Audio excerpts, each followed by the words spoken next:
Vous savez, il y a des soirées qui dépassent largement le cadre du football. Des soirées qui ne se résument pas à un score, à un trophée ou à une célébration. Ce qui s'est passé hier à Budapest appartient à cette catégorie très rare. Parce qu'au moment où le Paris Saint-Germain a soulevé sa deuxième Ligue des Champions consécutive, j'ai eu l'impression d'assister à quelque chose de beaucoup plus profond qu'une simple victoire. J'ai vu un homme régler ses comptes avec tout un système. J'ai vu un entraîneur que beaucoup traitaient de fou être finalement confirmé par les faits. Et surtout, j'ai vu une histoire qui concerne directement le Real Madrid. Car pendant que Paris célébrait son triomphe européen, une question brûlait dans toutes les têtes. Luis Enrique avait-il raison depuis le début au sujet de Kylian Mbappé? Avant d'aller plus loin, pensez à vous abonner, à laisser un like et à écrire votre avis dans les commentaires. 90% des personnes qui regardent nos vidéos ne sont pas encore abonnées.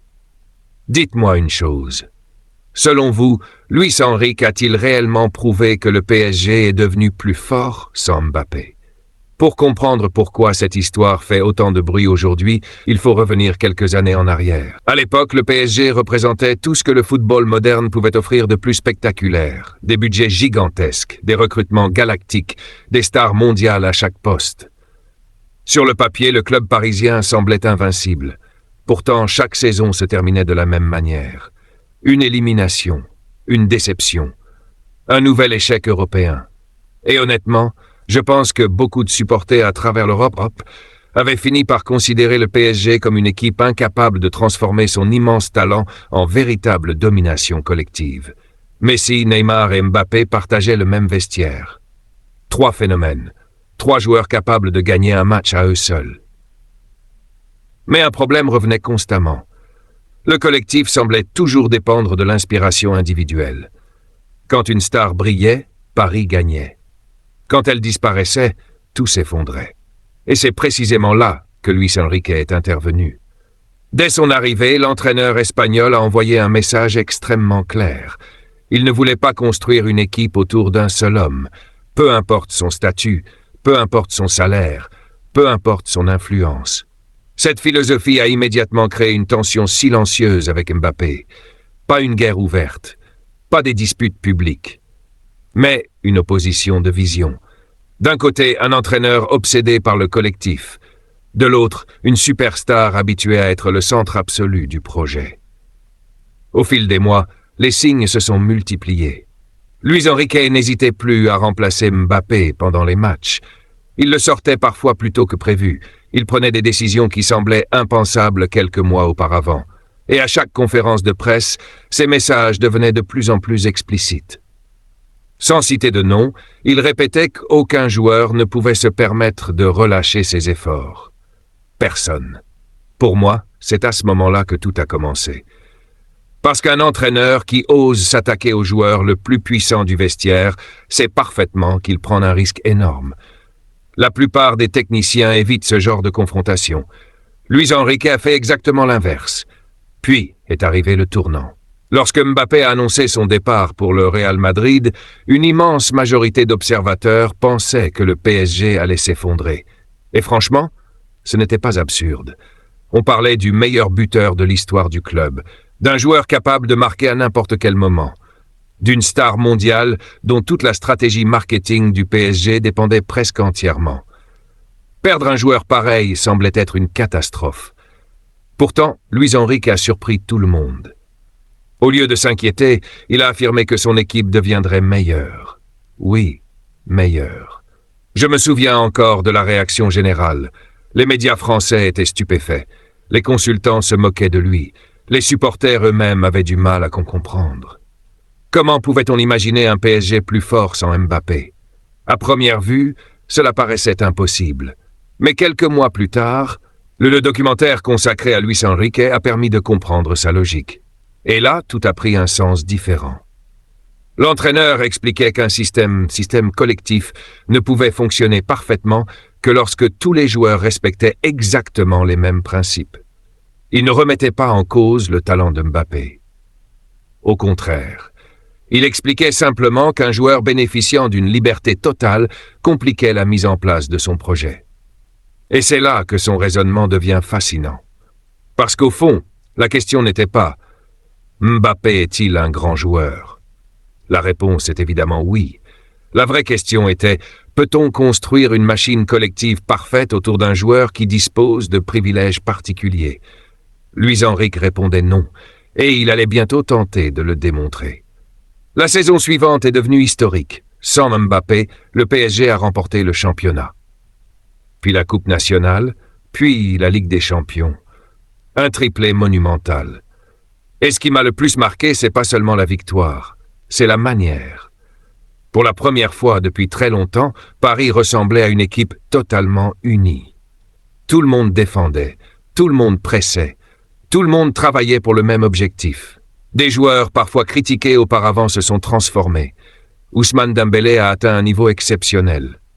Khvicha Kvaratskhelia est devenu l'un des attaquants les plus redoutables d'Europe. João Neves a impressionné par sa maturité.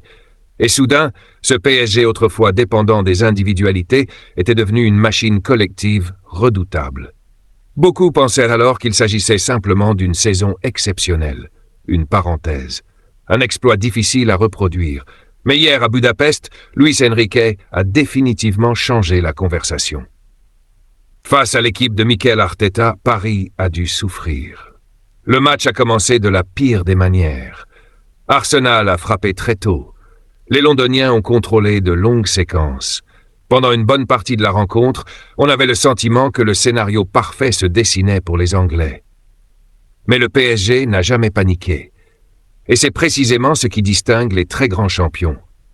Quand la pression devient insupportable, ils continuent à croire en leur méthode. Ils ne cherchent pas un sauveur. Ils ne comptent pas sur un miracle. Ils s'appuient sur leur structure, sur leur organisation, sur leur identité. Plus les minutes passaient, plus les Parisiens reprenaient le contrôle émotionnel de la rencontre. Et à ce moment-là, je me suis dit quelque chose. Si Paris remportait cette finale, les déclarations de Luis Enrique après le match allaient provoquer un séisme monumental. Parce que le sujet Mbappé n'avait jamais vraiment disparu. Parce que le Real Madrid traversait toujours une période extrêmement compliquée. Parce que les comparaisons devenaient de plus en plus difficiles à ignorer. Et surtout parce qu'au même instant, une question commençait à apparaître dans l'esprit de nombreux supporters madrilènes. Et si la prophétie de Luis Enrique était en train de se réaliser sous nos yeux? Quelques instants plus tard, la rencontre allait basculer dans un scénario totalement fou, avant une déclaration qui allait faire exploser le débat dans toute l'Europe. Avant de continuer, pensez à vous abonner, à laisser un like et à participer dans les commentaires. 90% des personnes qui regardent nos vidéos ne sont pas encore abonnées. Votre soutien permet à la chaîne de continuer à vous apporter toute l'actualité du Real Madrid. Lorsque l'arbitre a sifflé la fin du temps réglementaire à Budapest, une sensation étrange flottait dans l'air. Vous savez, ce genre de moment où personne n'ose vraiment respirer. Le PSG et Arsenal étaient encore à égalité. Tout un stade retenait son souffle. Des milliers de supporters parisiens regardaient la pelouse avec les mains sur la tête. Les supporters londoniens faisaient exactement la même chose de l'autre côté. Et honnêtement, à cet instant précis, je me suis dit que le football pouvait parfois être cruel. Parce que malgré toutes les analyses tactiques, malgré toutes les statistiques, malgré tous les débats, une finale de Ligue des Champions finit parfois par se jouer sur quelques centimètres. La prolongation a alors commencé dans une tension absolument incroyable. Personne ne voulait commettre l'erreur fatale. Personne ne voulait devenir le joueur dont le nom resterait associé à une défaite historique. Les jambes devenaient lourdes, les courses étaient moins explosives. Mais l'intensité émotionnelle, elle, continuait de grimper. Le PSG poussait, Arsenal résistait. Et plus les minutes passaient, plus une évidence apparaissait. Cette finale allait probablement se décider au tir au but. Pour certains, c'est la loterie. Personnellement, je n'ai jamais été d'accord avec cette idée. Les tirs au but ne récompensent pas seulement la chance. Ils récompensent aussi le sang-froid, le courage, la capacité à supporter une pression que très peu d'êtres humains peuvent imaginer. Quand la séance a commencé, les visages des joueurs racontaient déjà toute l'histoire. Chaque regard trahissait une émotion différente. La peur, l'espoir, la détermination, le doute. Le PSG a ouvert la série avec confiance. Arsenal a répondu. Les deux équipes se rendaient coup pour coup. Chaque tir marqué faisait exploser une moitié du stade. Chaque arrêt faisait trembler l'autre moitié. Puis est arrivé ce moment que personne n'oubliera. Le moment où tout a basculé. Le défenseur d'Arsenal s'est avancé vers le point de penalty avec le poids de toute une saison sur les épaules. Quelques secondes plus tard, le ballon s'envolait au-dessus du cadre. Terminé. Le PSG était champion d'Europe, encore, deuxième Ligue des champions consécutive.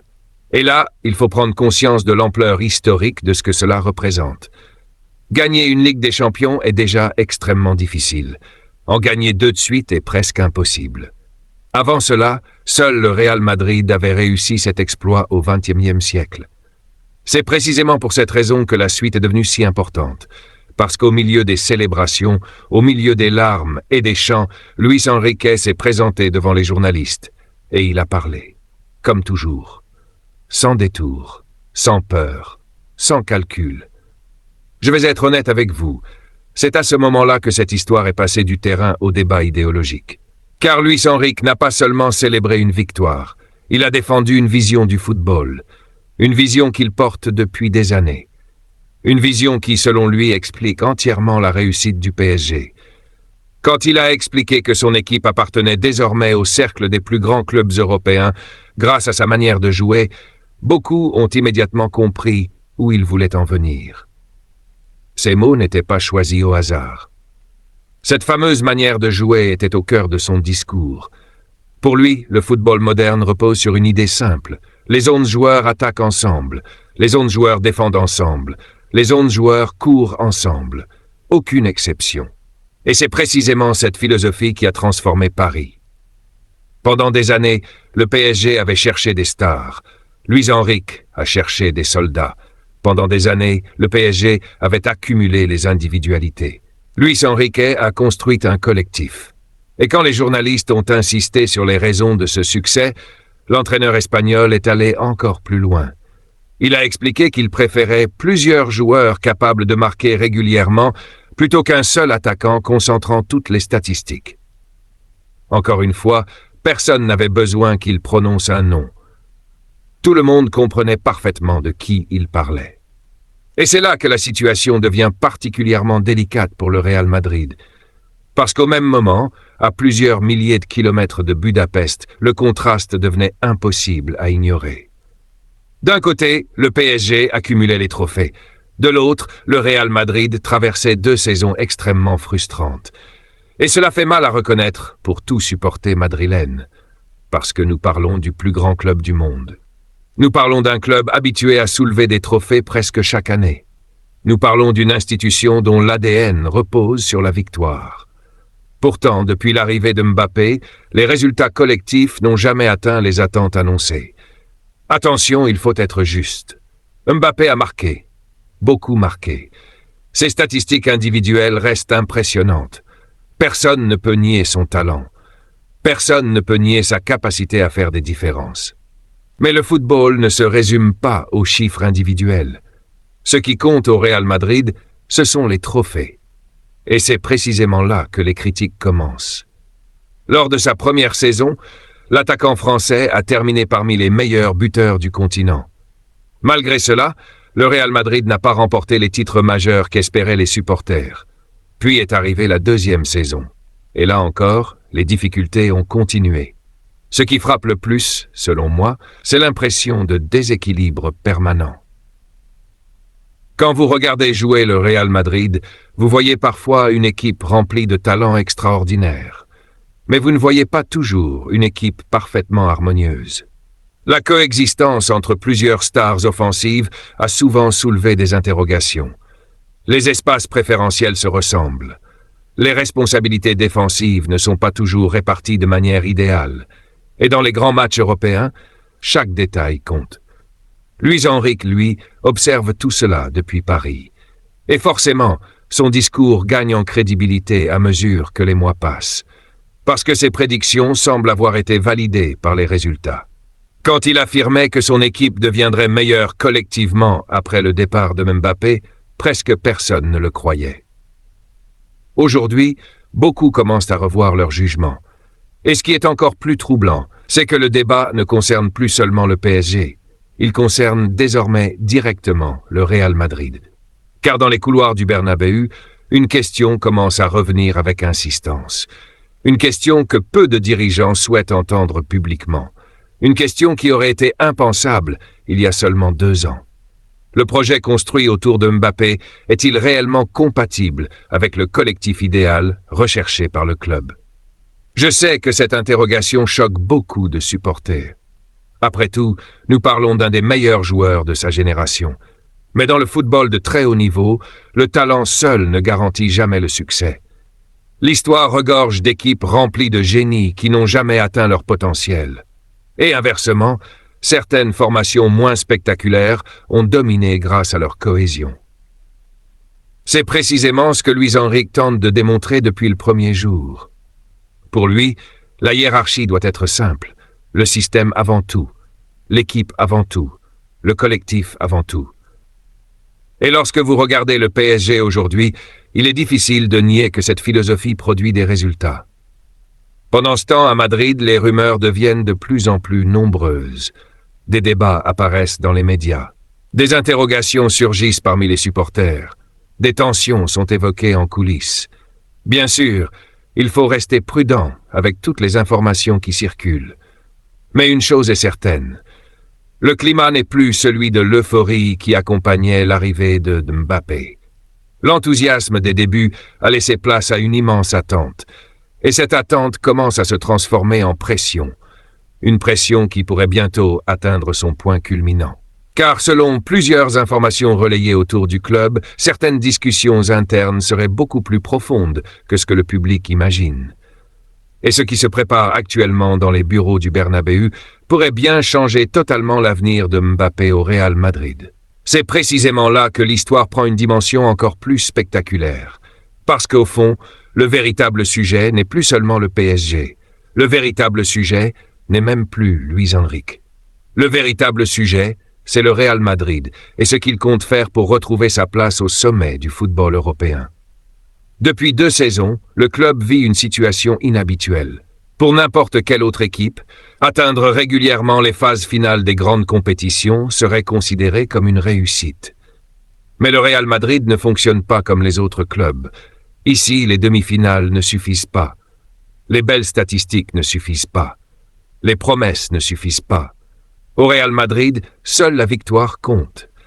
Et c'est justement pour cela que le débat autour de Mbappé devient aussi intense, car personne ne remet sérieusement en cause son talent. Il suffit de le voir accélérer ballon au pied pour comprendre qu'il appartient à une catégorie à part. Il suffit d'observer ses chiffres pour constater qu'il continue de produire à un niveau exceptionnel. Peu de joueurs dans l'histoire peuvent afficher une telle régularité devant le but. Mais voilà le problème. Le football n'est pas un sport individuel. Vous pouvez avoir le meilleur buteur du monde. Vous pouvez avoir le joueur le plus rapide de la planète. Vous pouvez avoir une star capable de remplir des stades à elle seule. Si le collectif ne fonctionne pas, les trophées finissent toujours par s'éloigner. Et c'est exactement ce qui nourrit aujourd'hui toutes les discussions autour du club madrilène. Pendant que le PSG accumule les succès, Madrid continue de chercher la formule idéale. Pendant que Luis Enrique récolte les fruits de son projet, le Real tente encore de trouver l'équilibre parfait entre ses différentes stars. Et je vais vous dire quelque chose. C'est peut-être la partie la plus fascinante de toute cette histoire. Parce que ce débat dépasse largement le cas Mbappé. Il pose une question fondamentale sur l'évolution du football moderne. Pendant longtemps, les grands clubs ont construit leurs projets autour de superstars. Plus vous aviez de joueurs extraordinaires, plus vous augmentiez vos chances de gagner. Cette logique a fonctionné durant certaines périodes, mais le football a changé. L'intensité physique a augmenté, le pressing est devenu essentiel, les espaces se réduisent chaque saison, les équipes sont mieux organisées. Aujourd'hui, le moindre déséquilibre se paie immédiatement au plus haut niveau. C'est pour cette raison que Luis Enrique insiste autant sur l'idée du collectif. Pour lui, aucun joueur n'est plus important que le système. Et quand on regarde les résultats obtenus par son équipe, il devient difficile d'ignorer son argument. Le PSG est passé d'un club obsédé par les individualités à une machine collective redoutable. C'est probablement la transformation la plus impressionnante observée en Europe ces dernières années. Et ce qui rend cette réussite encore plus remarquable, c'est le contexte dans lequel elle s'est produite. Pendant des années, Paris était considéré comme un géant incapable de franchir le dernier obstacle. Chaque saison apportait une nouvelle désillusion. Chaque saison alimentait les moqueries. Aujourd'hui, ce même club est devenu une référence. Aujourd'hui, ce même club sert d'exemple. Aujourd'hui, ce même club possède 2 Ligues des Champions consécutives. Honnêtement, peu de personnes auraient parié sur un tel scénario il y a seulement quelques années. Mais revenons au Real Madrid, car c'est là que se trouve désormais le grand défi. Le club doit prendre des décisions importantes, pas forcément concernant un départ immédiat de Mbappé, pas forcément concernant une révolution totale, mais concernant l'identité de l'équipe. Quelle direction doit suivre le Real Madrid? Comment faire cohabiter autant de talents exceptionnels? Comment construire un collectif capable de retrouver la domination européenne? Voilà les questions qui occupent désormais les dirigeants. Et c'est là qu'entre en scène la possibilité d'un nouvel entraîneur. Depuis plusieurs semaines, différentes rumeurs circulent autour d'un retour de José Mourinho. Si cela se confirme un jour, ce serait évidemment un événement majeur, parce que Mourinho n'est pas un entraîneur ordinaire. C'est une personnalité capable de transformer l'atmosphère d'un club en quelques semaines. C'est un technicien qui n'a jamais eu peur de prendre des décisions fortes. C'est aussi quelqu'un qui accorde une importance énorme à la discipline collective. La vraie question est donc la suivante. Parviendrait-il à résoudre les problèmes que d'autres n'ont pas réussi à régler? Parviendrait-il à faire fonctionner ensemble toutes les stars du vestiaire? Parviendrait-il à reconstruire une équipe capable de gagner la Ligue des Champions? Personne ne possède la réponse aujourd'hui. Mais une chose est sûre, le temps commence à devenir un facteur important, parce que les attentes autour du projet restent immenses, parce que les supporters veulent des résultats, parce que le Real Madrid ne peut pas rester éternellement éloigné des plus grands trophées. Et pendant ce temps, Luis Enrique continue d'avancer, sans polémique inutile, sans chercher à provoquer directement qui que ce soit. Les résultats parlent désormais pour lui. C'est peut-être cela qui rend son message aussi puissant. Il n'a pas besoin de convaincre, il n'a pas besoin d'argumenter pendant des heures. Il lui suffit de montrer les trophées. 2 Ligues des Champions consécutives, un collectif admiré partout en Europe, une équipe capable de dominer les plus grandes affiches. Pour un entraîneur qui a été énormément critiqué lorsqu'il a pris certaines décisions, la revanche est immense. Et je pense sincèrement que c'est la principale leçon de cette histoire. Avoir raison avant tout le monde est souvent très difficile. Quand Luis Enrique affirmait que son équipe serait meilleure après le départ de sa plus grande star, presque personne ne voulait l'écouter. Aujourd'hui, les mêmes déclarations sont regardées sous un angle complètement différent. Le football adore les résultats. Et les résultats ont transformé une idée contestée en vérité largement acceptée. Cela ne signifie pas que Mbappé est un mauvais joueur. Bien au contraire. Cela signifie simplement qu'un immense talent ne garantit pas automatiquement le succès collectif. C'est une nuance essentielle. Parce que beaucoup de débats tombent dans l'exagération. D'un côté, certains veulent faire de Mbappé l'unique responsable des difficultés du Real. C'est injuste. De l'autre, certains refusent de reconnaître les problèmes d'équilibre observés depuis 2 saisons. C'est tout aussi réducteur. La réalité est probablement plus complexe. Mais ce qui est certain, c'est que les prochains mois seront déterminants. Pour Mbappé, pour le Real Madrid, pour Florentino Pérez, pour l'avenir du projet madrilène. Et pendant que Madrid cherche encore des réponses, Paris savoure son règne. Une situation que personne n'aurait imaginée il y a quelques années. Le club autrefois moqué est devenu champion. Le club autrefois instable est devenu une référence. Le club autrefois dépendant des stars est devenu l'exemple parfait d'un collectif dominant. Voilà pourquoi cette soirée de Budapest restera dans les mémoires. Pas seulement parce qu'une Ligue des Champions a été remportée, pas seulement parce qu'un trophée a changé de main, mais parce qu'elle symbolise la victoire d'une idée. L'idée que le collectif peut être plus fort que n'importe quelle individualité. L'idée qu'un système cohérent peut battre les plus grands noms. L'idée qu'une équipe véritablement unie reste la force la plus puissante du football moderne. Et vous, que pensez-vous de toute cette situation? Le Real Madrid doit-il continuer à construire son projet autour de Mbappé ou doit-il revoir complètement son approche pour retrouver les sommets européens?